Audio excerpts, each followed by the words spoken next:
Good afternoon, students. So already we have started your colors.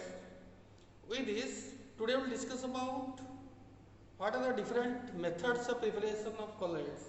In the last class, we have discussed about what are the different types of colors. Generally, I told you three types of colors there.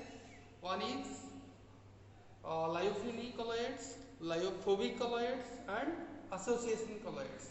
With these lyophilic colloids means it is having solvent loving properties, so that the dispersed phase we are taking can be easily dispersed through the dispersion phase, and they are having a good affinity between the two phases. There is a good affinity between the dispersion phase and dispersed phase. So that's why we are calling as lyophilic colloid, and it is very easy to prepare also. Then coming to lyophobic colloids, that means it is having very less affinity between the two phases. So that's why, but generally in some cases we need to prepare that by using different types of techniques and to stabilize this type of colloids. Then coming to another one, association colloids, which is completely based on different types of amphiphiles, like those surfactants or molecules having both polar end and non-polar end. We can use this type of surfactants, and we can stabilize the colloids. We can prepare the colloids like associate colloids by taking above the critical micellar concentration, above the CMC point, so that we can able to prepare the colloids by using different types of concentration of surfactants. Now let us come to the methods of preparation. In the method of preparation of first one, lyophilic colloids, is very easy to prepare, as I told. It's like normal your suspension emulsion we are preparing. We can prepare this your lyophilic colloids. It's very simple. One phase we have to take and we have to disperse it in another one. But coming to the second one, lyophobic colloids, generally it's very difficult to prepare. For that we need a specialized techniques to prepare this type of colloids. So let us discuss about these lyophobic colloids. And sometimes also we are calling this one as hydrophobic colloids. Hydrophobic colloids. Generally, lyophobic colloids means lyo means solvent. If you are taking a water as a dispersion medium, then we can call it as hydrophobic colloids. So that's why it will be similar, both lyophobic and hydrophobic. And if you are taking a other type of solvents, then simply you have to call it as lyophobic. Then coming to the method of preparation, there are two types of method of preparations there. The first one is your dispersion method.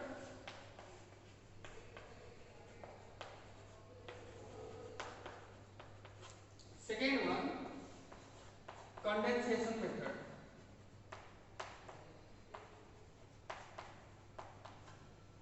Dispersion method and condensation method. In dispersion method also different types of techniques there. First one, we can use colloid mill. Second one, we can use electrical dispersion.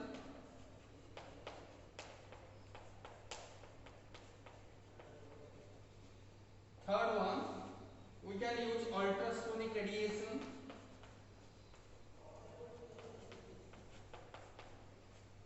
Fourth one, we can use peptidization.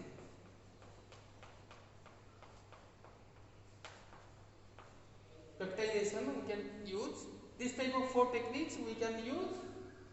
Colloid mill we can use, electrical dispersion, ultrasonic radiation, and peptidization. So these are the four techniques. Let us discuss about this colloid mills.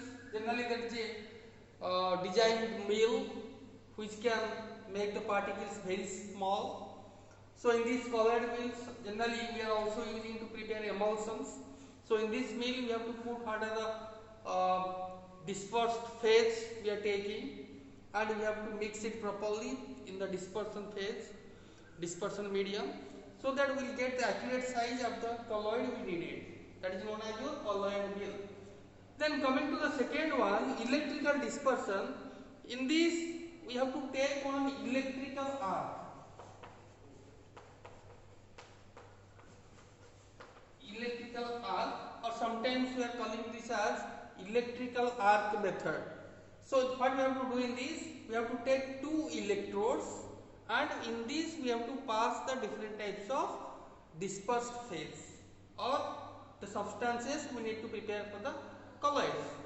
So that what will happen, due to this electrical conduction between the two arcs, the particles will be minimized. That means the particles will be very small due to this difference between the electrical difference. Electrical we can tell potential difference. Due to potential difference, the particle sizes will be reduced. Then coming to third one, ultrasonic radiation. So by using ultrasonic radiation, we can able to mix or reduce the particle sizes. Generally, ultrasonic radiation is like a sound waves, and generally we can change the cycle of this ultrasonic radiation. Generally, it will be around the oscillation of the frequency oscillation of this ultrasonic radiation will be generally 20,000 to 2 lakhs cycles per second.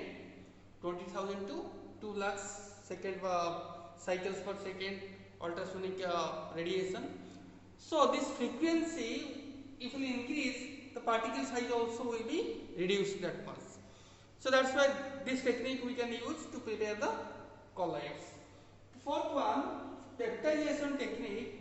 In this process, generally we need to precipitate the particles by using two different types of electrolyte.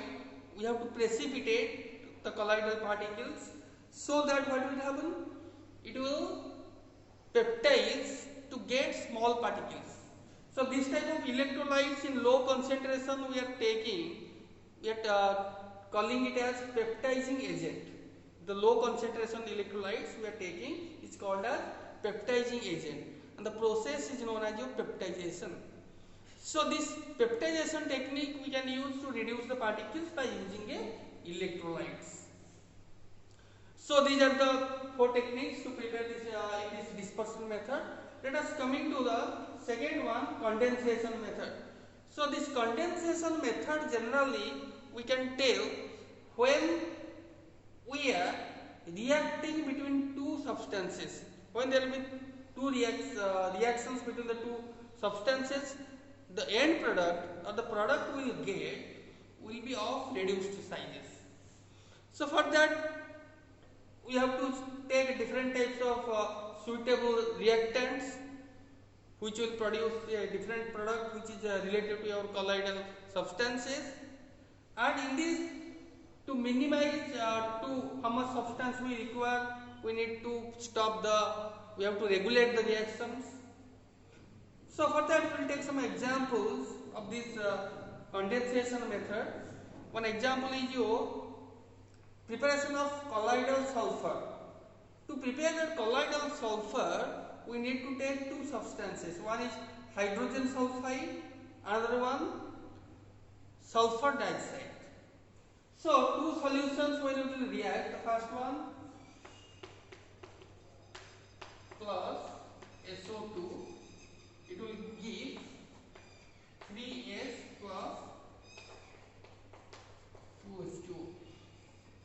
So try to understand, when we need to prepare colloidal sulfur, we are taking two substances. One is your hydrogen sulfide and aqueous sulfur dioxide. When we react these both, we will get sulfur metals with water. So the final resultant product will be sulfur colloids. Like that, another example we take colloidal dispersion of silver chloride. Colloidal dispersion of silver chloride. How to prepare? We can, for that we will take a technique that is known as double decomposition of sodium chloride with silver nitrate. Sodium chloride with silver nitrate. When two both will react, it will produce here, you can tell, silver chloride. So let us see the reaction. We'll take sodium chloride with silver nitrate, AgNO3. So the resultant product will get AgCl plus NaNO3. The final product will get as a silver chloride colloids. So these are the techniques by which we can prepare colloids. So now when we get the colloids, to get all the particles in accurate sizes, and sometimes you will see the particle sizes will be more than the colloids, and sometimes you will see the particle size is that much reduced, it is goes to a solution. So for that, when you are getting a product, there may be possibility that there may be some we can tell impurities present in that. There will be presence of impurities because it has to go through different types of process. It may be reactive process, so definitely we will get some impurities. So before using this type of colloids, we need to purify it. So that's why after preparation of this colloid, the next step is purification of these colloids. Let us discuss about purification of colloids.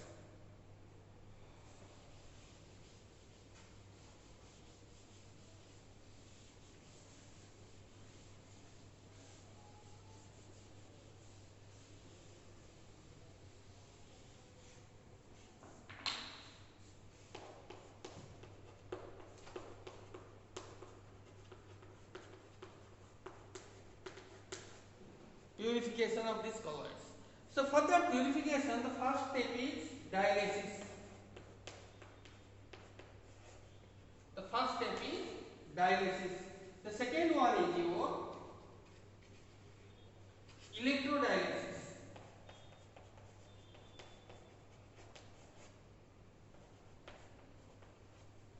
Second one is your electrodialysis. Third one, ultrafiltration.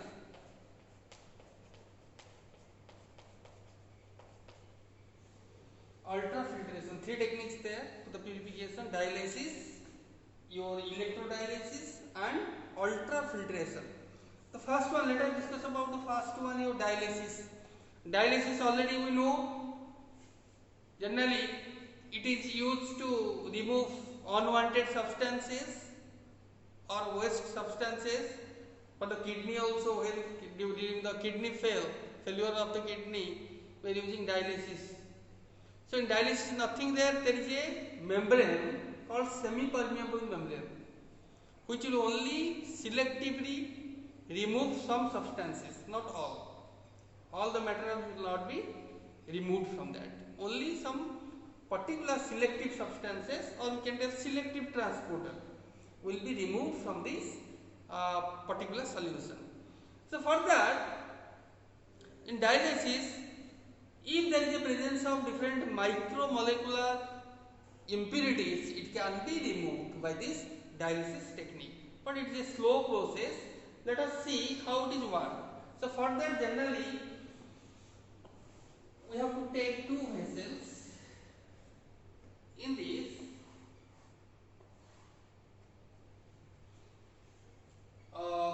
one will be glass tube,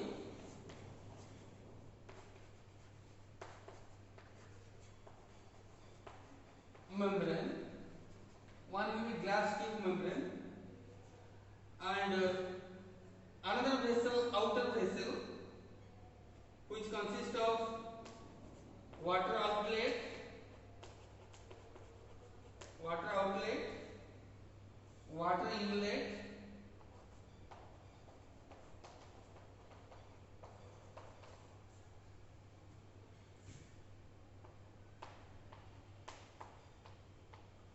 dialysis membrane,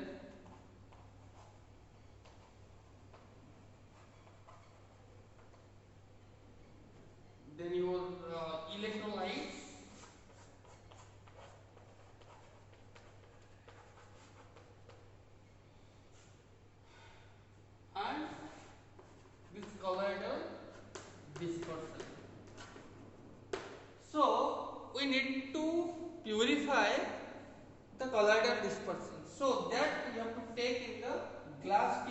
membrane. Glass tube membranes means a particular type of substances, membranes we are taking.